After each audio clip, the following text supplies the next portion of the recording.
Hello bachcho, let's see this question. The question says 7 points out of 12 are in a same straight line. Then the number of triangles form option number A 1, option B 158, option C 185, option D 201. So यहाँ पे बच्चों हमारा क्या की concept है? यहाँ पे जो हमारा की कंसेप्ट है बच्चों वो है हमारा कि हम एन सी आर को कैसे सॉल्व करते हैं, यानी कि हम कॉम्बिनेशन को कैसे सॉल्व करते हैं. तो इसका जो फॉर्मूला होता है वो होता है n factorial divide by r factorial bracket n minus r factorial.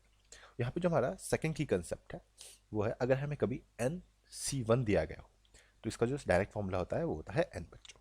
Now अब हमें यहाँ पे गिवन क्या है? हमें यहाँ पे गिवन है कि हमें कोई 7 पॉइंट दे रखे जो कि स्ट्रेट लाइन में. तो अगर हम यहाँ पे हमारी ये first point, second point, third point, fourth point, fifth, sixth और सेवन्थ, ये 7 जो पॉइंट है हमारे स्ट्रेट लाइन में है. और क्या क्या है कि रिमेनिंग हमारे कहीं भी हो सकते हैं. तो अगर हमारे रिमेनिंग 5, 1, 2, 3, 4, 5, अगर हमारे 5 कुछ ऐसे हैं तो यहाँ पे बच्चों हम क्या कर सकते हैं? यहाँ पे हम अगर हम यहाँ पे कभी क्या करते हैं, अगर हम यहाँ पे किसी एक पॉइंट को लेते हैं जो हमारे ग्रीन डॉट्स है उसमें से अगर हम किसी एक पॉइंट को लेंगे तो हमें 2 पॉइंट यहाँ से लेने पड़ेंगे. या तो दूसरा केस ये बनेगा कि अगर हमने यहाँ से सपोज 2 पॉइंट ले लिए, अगर हम बना के देखें तो अगर पहले केस में हमने यहाँ से 1 पॉइंट लिया तो एक ट्रायंगल हम यहाँ से बना सकते हैं. एक ट्रायंगल ये ऐसे बन जाएगा.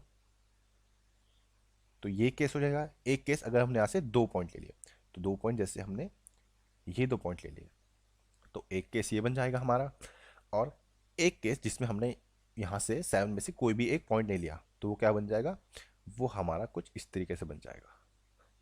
वो हमारा यहाँ पे ये ट्रायंगल एक ये इस तरीके से एक ट्रायंगल बन जाएगा बच्चों. तो 3 केस आ गए तो उसको हम लिख लेते हैं. तो पहला केस है जिसमें हमने क्या किया, 0 पॉइंट्स लिए हैं उन 7 पॉइंट्स में से. दूसरे में वहाँ पे हमने एक पॉइंट लिया है 7 पॉइंट्स में से. और बाकी हमने तीसरा केस जिसमें हमने 2 पॉइंट लिए हैं. अब यहाँ पे अगर हम 3 पॉइंट ले लेते हैं तो ये तो एक स्ट्रेट लाइन बन जाएगी, इसलिए हम सिर्फ इतने ही ले सकते हैं.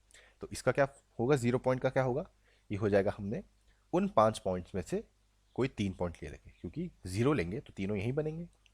वैसे ही एक पॉइंट लिया तो यानी कि एक तो हमने उन 7 में से एक पॉइंट लिया है इन टू बाकी 5 पॉइंट्स में से हमने 2 पॉइंट लिए हैं. सिमिलरली इधर हमने 7 पॉइंट में से 2 पॉइंट लिए हैं इनटू 5 में से हमने सिर्फ एक लिया है. अब इसको हम अपने की कंसेप्ट से सॉल्व करेंगे तो ये क्या बनेगा? ये बन जाएगा बच्चों यहाँ पे 5 factorial divide by 3 factorial and 5 minus 3 which is 2 factorial. 7c की 1 की वैल्यू क्या होती है? ये तो हमारी 7 होती है, हमने अपने की कंसेप्ट में देखा था.